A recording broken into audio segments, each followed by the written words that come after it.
What's going on, everybody? Mark here, bringing you a state of the game for the Division 2. And normally I don't do this sort of thing just because so many other people do it. It's far easier just to watch the state of the game and get all the information firsthand for yourself. That being said, there was a lot of things that vexed me greatly after, watching and listening to what they have to say. First off, I'd like to thank everybody that supported me thus far, and just know that I will continue bringing you quality content. Let's dive in. First off, we've got the ban. Ubisoft finally addresses the elephant in the room, I suppose. All right, so they were made aware of this ban on March 17th. They started fixing it on March 20th. And let's be honest, it was hodgepodge at best. Every time they went to fix it, it was broken again, and just left and right. Well, finally, they started threatening folks. The threats were made real earlier this week, beginning in April, end of March, beginning of April. They decided to ban people with a 7-day ban and a right at 25-day rollback. Everybody's aware of that. They went on. They talked about how they identified this, and the true takeaway for this whole ban situation was they addressed a narrative going around that around 50% of the player base was suspended. It does go on to say that while the suspension was significant, it is nowhere near that amount. All right, so the takeaway for me from that is there's no reason why they wouldn't have given out some numbers if it weren't really high. Really high.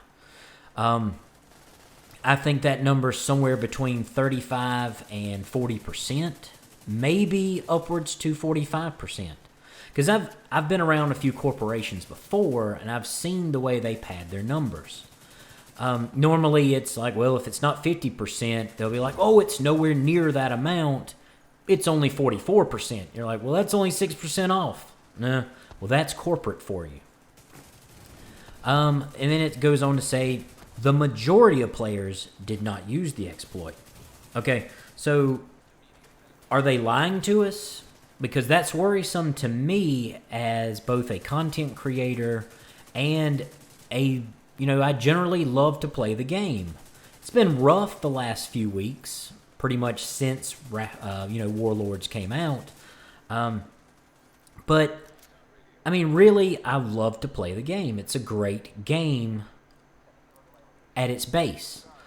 So let's move on. All right.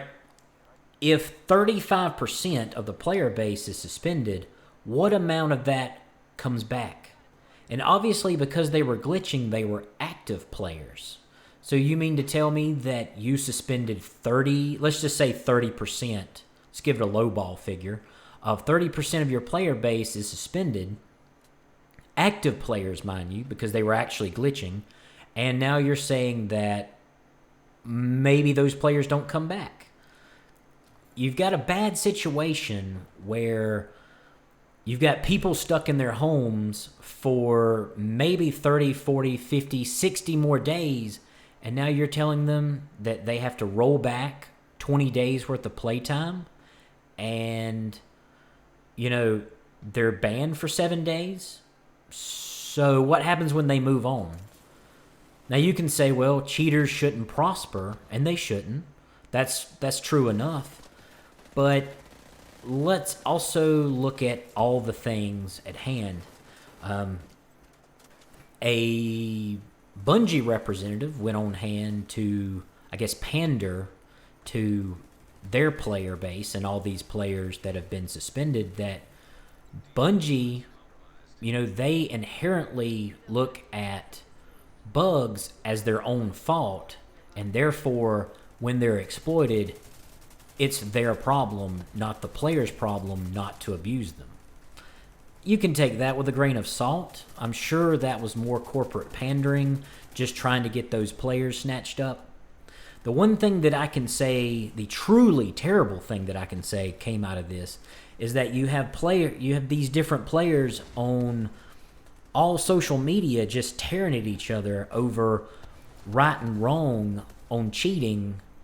Some players going as far as to defend a code of conduct from one of these corporate manufacturers. All right, one thing that I can tell you about a code of conduct, especially from, the big corporate, is that very rarely can that ever be used in a player's favor. If anything, it does nothing more than take away from players' rights for something that you paid for, mind you, and something that you really should be allowed to play as you see fit. But I've already given my full expressed thoughts on the ban. You can check that out in another video. I'll put the link in the description. But we're going to move on. The big thing is they did fix control points, sort of. You have to change the global difficulty, and it will, again, change the control points. That will reset them. The striker gear set, which has been broken since release, seems to be getting a fix. They're not sure, and there's going to be a few more balances towards the NPCs. They are going to be monitoring the balancing of the game, apparently hardcore, because they weren't doing that before. I don't know where they're going with this, but they are going to look at status effects, considering poison, fire can pretty much annihilate you in 4, 5, 6 seconds, even behind cover. I mean, let's be honest, there's nothing that 50% hazard protection, which you can't really get without god rolls, is going to do for you in that part. So I don't know where they're going with that. I mean, that just looks like a mess. I mean, it looks like they just need to nerf all that. But instead, what we're looking at is just a general NPC balancing. They claim that they are really happy with the way NPCs are performing right now, because they're so great. There's a few things going on there. One, some NPCs are just outright frustrating to fight. And I'm looking at you, Black Tusk. Black Tusk have all these explosive abilities.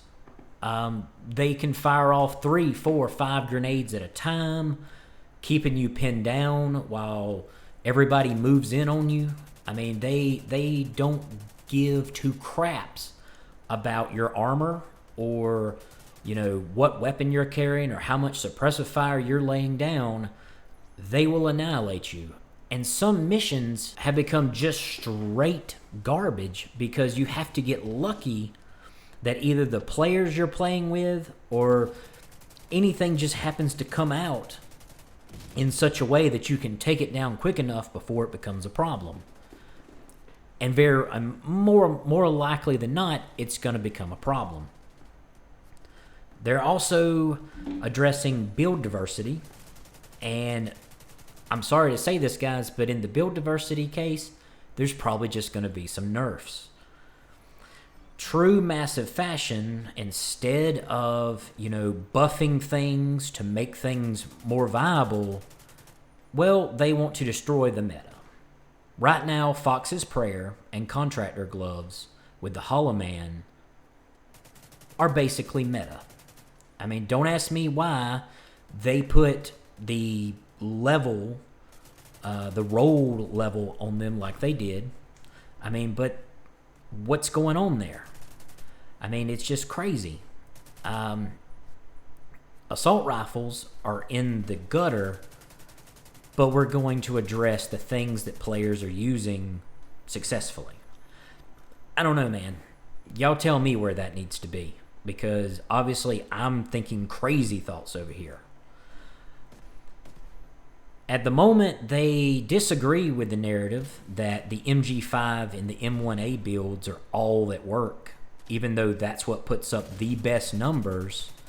And the only reason why most players aren't using them is either that's not their playstyle or they're interested in something else.